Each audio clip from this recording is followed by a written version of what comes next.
यादां दा कड़मस ले दस उत्तों कहंदा है हस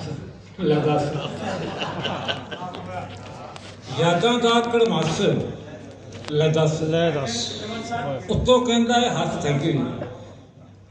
ले दस जिन्ने अज तक हाल ना पुछया हुण कहंदा है दस ले दस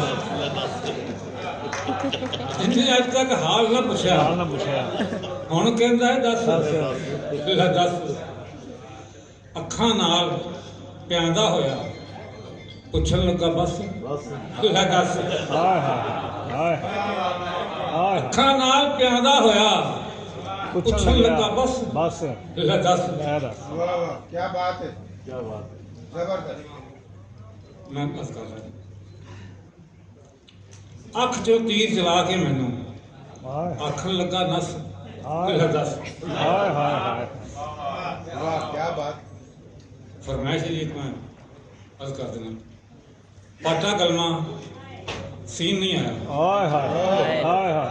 पाटा कलमा सीन नहीं आया अज मैं अथरू पीन नहीं आया रब्बा केड़ी गलती हुई बूहे ते मस्कीन नहीं आया